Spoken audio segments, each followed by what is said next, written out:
So, PJ, man, I'm online. I'm looking at all these famous people wearing expensive watches, and I wonder why everybody has all these $200,000-$300,000 watches. They must know something that most people don't, right? Well, first off, most people don't have $200,000-$300,000 watches. They just have nice watches, meaning they wear watches that are 4 to like 50 grand for the most part, and then some of us that are way better off than others have much more expensive watches. The reality is, a lot of wealthy people, a lot of well-known celebrities understand the power of watches. They understand it from a networking standpoint, and they also understand it from the concept that for the last 20 plus years, watches have continuously gone up in value, and that inflation, recessions impact luxury markets in different ways than the common public perceives it. Most common people believe that recessions breed huge crashed pricing across the board on all luxuries. The cost of handbags is up, the demand for handbags is up, and yet we're about to enter a really big recession here in the US. So I don't understand. Where's that correlation? Well, there isn't. We see most people believe that the balance of economics works as simple as saying, well, when things get tough, no one's buying that expensive stuff. Well, the reality is most people can't even get the expensive stuff. And most people aren't buying expensive stuff to begin with. It's a crowd that's catered to like less than 1% of the world. And even though you see a lot of people on your Instagram feed have them, you also see a lot of people on Instagram have exotic cars or post pictures of exotic cars. It does not mean that all those people own exotic cars. And so when you actually look at the real world of watches and cars, there's just very few people who are actually rich enough to play in the real game, not just I have a car or I have a watch, but are true collectors and so on and so forth. It's a very small pool of people. And so that's why a lot of celebrities and stuff understand the value of the networking that comes with owning a watch. Okay, so I see you have one, a particular watch is rose gold. It's an AP, correct? Correct, the AP Open work. How rare is that watch?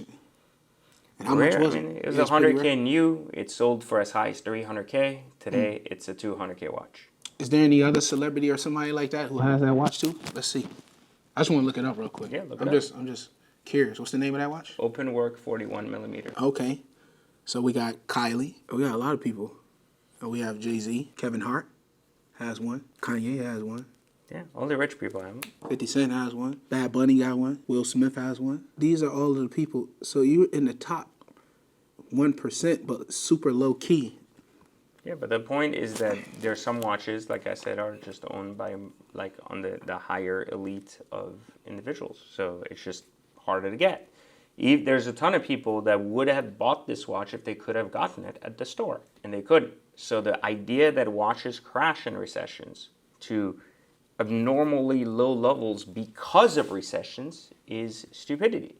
Now, to think that watches don't react positively by going up in value in inflations is being delusional. So that's the importance of understanding the watch market. So, like if I wanted to be a watch trader, because that's what you teach a lot of people how to become watch traders. Right here on this channel. Like, so what are the 5 or 6 or main things or habits or traits that a person needs to become a watch trader? Because I know you said a lot of people get in when they first started, but what if a person didn't even know that like this is like a entry to wealth, to people, to networks, to secret societies that people didn't even know they could get into? I don't know about secret society. Well, not like secret society. The point you know is, what I mean. if you're going to do this, there's a couple of things you need to know. The industry is full of cartoon characters. So you have to have thick skin. Most jewelers, wholesalers, resellers are world-class clowns. Most. There's a few that have made this a career, that are good at what they do. The rest of them, all ass clowns. 2, you have to be willing to do research on a computer on a continuous basis. While you don't have to work 24/7 on this, and it's something you can passively do for an hour or 2 a day, you still have to get organized and be able to tap into continuous outlook on markets more than anything else. And then the other part of it is this is something that a lot of people just don't seem to understand. You have to be very comfortable, not with money, because you can learn that trade through doing this, but rather acting on money. Like you have to understand how banking systems work. You have to understand how wire transfers work, how PayPal works, Zelle works. Like you have to understand how to get money from point A to point B. And a lot of people don't even know that. They don't know the fundamentals of how a bank account works. So if you don't know these things, it's very, very difficult. And 3, something else that's really important, I would say 4 really here, is you have to understand that image matters in this. So if you're a very private person, you don't like to go on social media, you don't like to be seen in the world, you like to stay low key, no one should know you or what you're about, it's going to be very hard for you to sell expensive watches. People have to wire you 100 grand and trust that you're going to send them a watch. True. Like, if you don't exist anywhere, if you're like, I just live in an apartment, every 3 months I move, it's going to be very hard for someone to feel comfortable doing that and doing business that way. So that's where you get like these lines and these weird people jumping in the market that shouldn't be in this. And then the last piece, and I think the most important piece, you have to be someone who takes self-accountability for your wins or losses in any investment portfolio. It doesn't matter if you're doing stocks, real estate, or anything. The moment you start putting blame on other people for losing money or making money, you're just done. Like, you're just not going to do well. So if you do these things and you understand these things and you're willing to put in the work, you can make a lot of money doing this. This is a really good industry. There's a lot of good in it, as much as there's a lot of cartoon character crap and trash. But there's a lot of good in it and a lot of good opportunity if you can actually make it. You know what's funny? I find you when you speak about all the extra stuff that you need to understand and learn. You teach a lot of that stuff. Like, a lot of people are in the matrix. Well, I teach that in Watch Trading Academy, where I teach people the breakdowns of how to get in and out. But most people, they're afraid of online courses because they believe that online courses somehow are education has a bad rap in the world. People because believe, of scam artists. Well, it's not just scam artists, but the reality is. So there's a difference between education and participation. Right. And this is something that's really important to understand when you take an online course. Okay. Like, a lot of times people take a course and they see a course selling guy like on the internet that was selling crypto. And they say, okay, so the guy did a course, I bought the course.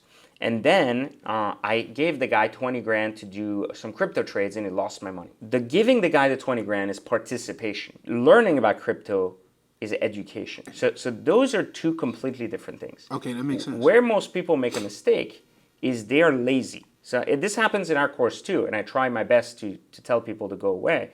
They will say something like, hey, I've learned how to do investments in watches. Now, who can sell me a watch so I don't have to do the work? So you're taking yourself from education and participation, and you're basically asking to be made into a bad decision. Reality is, education is just learning. And there's nothing that is scamish about education. It's simple. You just learn. You learn a trade, you learn an industry, you learn a process. You got to start somewhere. It doesn't matter that you didn't learn everything from that. It doesn't matter that you didn't learn everything from grade 1. Right. What matters is that you did the basics to understand if this is for you or not. Now, just because something isn't for you doesn't mean it wasn't good or it wasn't good to know. You may learn about watches and then say, I'm not really interested in trading them. But wow, look at that. Now I know everything about watches I need to know. So I learned more about it. And it makes sense. And that's important, right?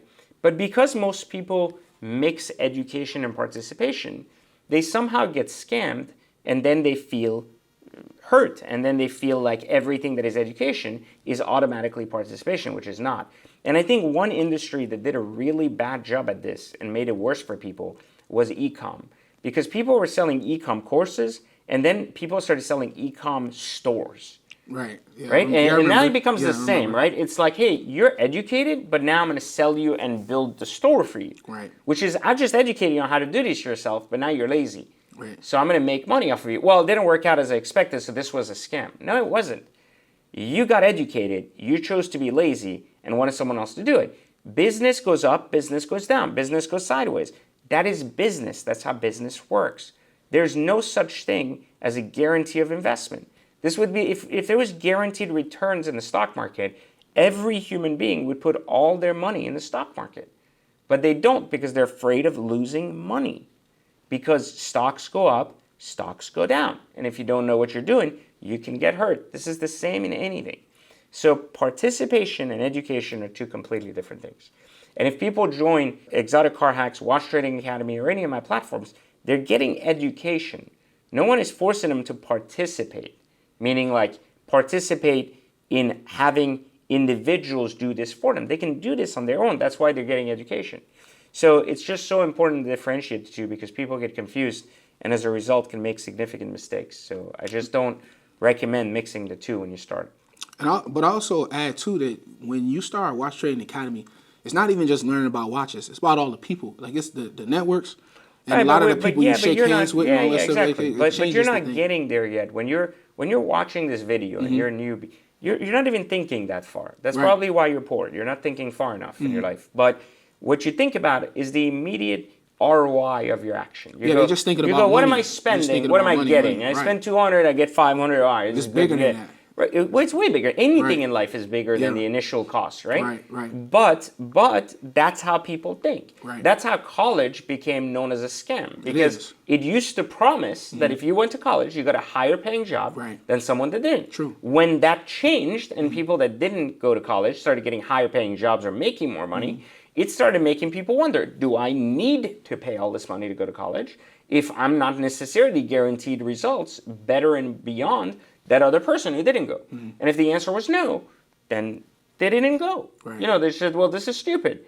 And so college was known as a scam. There is a reality that there's still validity in education, but the power of the internet and where we are today means that education is no longer linear and needs to be done directly in one place in one way. It is now dynamic and it can be done many places in many ways.